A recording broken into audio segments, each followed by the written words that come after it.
talk about all this and where we go from here. I don't know where that is. Former Republican Congressman Joe Walsh and political commentator for CNN and a Democratic strategist, Maria Cardona, both of you here. Thank you for joining tonight. I'm trying to walk through what is in the bill, what's not in the bill, and why Congress can't take yes for an answer. Joe, let me begin with you. Because Democrats say this is the best bill Republicans are going to see for a long time. Are they right? I think your side tells me the answer is no, is what I'm guessing from that. Laura, I don't love the bill, and I think there's enough bad in the bill to give Republicans an out.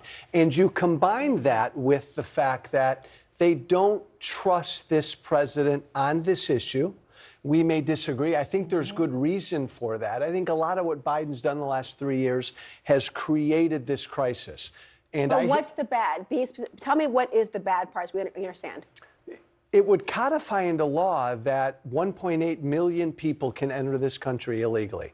Like all of a sudden we're going to say, okay, up to 5,000 illegally. Barack Obama 10 years ago. That's not what it said. Barack Obama 10 years ago said 1,000 a day was a crisis. Now, in essence, we're saying 5,000 a day is a crisis. That's a scary number to codify. That's 1.8 million people a year. I think that's one major objection. That's not what it says, because that doesn't mean that they're going to let them in and then that's it. And what this bill does, Laura, and as you know, and you've reported on this, a lot of Democrats, a lot of progressives have problems with this because it is enforcement only, and it is pretty draconian enforcement given what we are used to in terms of what a real negotiation on real immigration reform should be. There's absolutely no affirmative relief on here for dreamers, which the majority of Americans believe they should be getting protections, or the long-settled 11 million undocumented immigrants who have injected trillions of dollars to our economy, have created businesses, and have really helped grow this economy. And so I think moving forward, what this betrays about Republicans is that even in the face of this being so draconian for Democrats, Joe Biden came to the table, Democrats came to the table in good faith, negotiated with some common sense Republicans, and at the end of the day, the whole MAGA Republican genuflecting at the altar of Donald Trump completely took this in bad faith, and now they have betrayed not just themselves, their party, but the American people, and it's going to give Democrats the ability to say they are unserious, feckless, and cowardly. I can't deny the obedience to Trump on this. There's no doubt. The cult leader rules. But Laura, they don't trust this president. I mean, a pox on both houses. You're right. The Republicans have no interest at this point in helping Joe Biden. But Joe Biden, the Biden administration ignored this issue for 3 years. That's not true either. And so here we are with this crisis, and now here's the president saying, help me, bail me out. I mean, I can see where Republicans are a little ticked off about that. Hold on. On the trust issue, just so we're clear, the trust issue you're pointing out is the idea that it's not mandatory to shut down the border at certain stages. It is up to the president to decide whether to do so. He could shut down. Joe Biden could shut down the border tomorrow.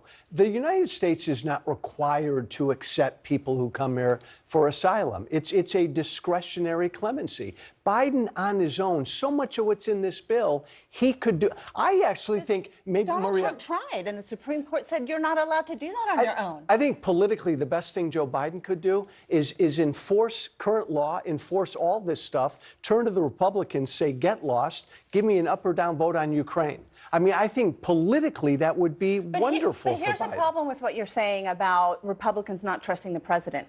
It's Republicans who demanded these changes on border security in order to do Ukraine and Israel. Democrats and Joe Biden, they want Ukraine, they want the aid for Israel. They understand that there's something has to be done on the border, and they said, okay, let's come to the table. Let's negotiate. Because guess what, Laura? That's what you do in Congress. That's how you get things done. But that's impossible to do with the MAGA Republicans who don't understand and have no interest in governing. And that's going to be the problem for them going into this election. They have shown the American people that they absolutely cannot be trusted with any kind of power. Well, let me just tell you there 1 second. I want to hear your response to this as well, because we're talking around and about the so-called people. But there's a new NBC News poll out, and I want to share it with people. And they asked a question of who they think would do a better job at securing the border. 57% think that Trump would do. I mean, that's not even, I don't want to do math tonight, but even double 22 is not 57. They seem to trust Donald Trump's philosophies more than they do Trump. And yet, who's going to own this issue? Right. Exactly. This thing's going to be dead probably tomorrow. We'll be done talking about it tomorrow. And I don't think it will hurt Republicans because, Laura, I think that number is baked in. And Republicans will be able to spin this maybe in a better fashion than I have. But I think this will ultimately, this issue is a weak issue for Democrats. Is part of this reason, and I wonder if you think this, you mentioned at the beginning the timing, that he did nothing for 3 years. You disagree with that philosophy as well. But the timing of it, that this is coming during the election year, is that what's hurting the perception of Biden being able to do a better job at the border than Trump? I think it's more than that. I think it's, as you know, immigration is an incredibly complicated issue, and Republicans have done a great job of weaponizing it against Joe Biden and the Democrats. There is no question about that. What is happening at the border is not Joe Biden's fault. And anyone who understands global migration, what happened during COVID, real foreign policy will understand that. Hang on, Joe. What the president did the first day in office was he offered, and it is still there in Congress waiting for Republicans, and it'll never get any attention because it's actually a real solution. Comprehensive immigration reform, which we all know is the way to solve this. You cannot have just draconian border security and that's it, and believe that people will stop coming. People will not stop coming because of what's going on the global migration stage and what they are suffering in their own country. It's not just... We have to find a way to balance the flow of people wanting to come Agreed with here. all that, but the polling has been consistent. It's not just the Republican base that believes Trump is stronger. Before and after he got elected, Biden encouraged immigrants to come. He actually got rid of a few of the things that Trump's policies that actually worked, and he hasn't enforced.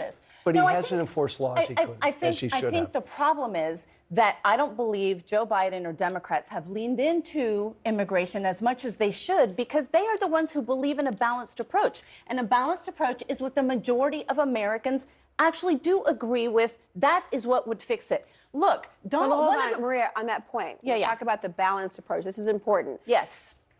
I think that people do agree that a balanced approach is necessary. Right. But the question is, what are they balancing? That's the factors of people. You hear people talk about the idea of ports of entry, talk about the impact, even in cities led by Democrats. There is tension. So what are the balancing aspects of it? And so part of that is to accept additional border security. And by the way, on those cities, that's critical. Joe Biden and this administration offered billions of dollars to help those cities that Republicans were pointing to saying, look at what Joe Biden caused, which of course wasn't the case. And they said no. So again, the hypocrisy here for Republicans is rampant. And I do think that Democrats have a chance to turn this around and really talk about what works, because Americans, they threw Donald Trump out of office because of the draconian ways in which he talked about immigration. I agree did not work. I agree with Maria that Republicans at this point are playing politics. But I think there's a 3-year history here where they don't trust this president because he didn't act. Well, look, you get the last word because her blazer outshines. I love that blazer. Laura, no, last word was happen. I'm sorry. Next time, come with your sparkly tie. There you go. Don't get the last word next time. Okay, Maria, Joe, thank you so much. Thanks, Laura.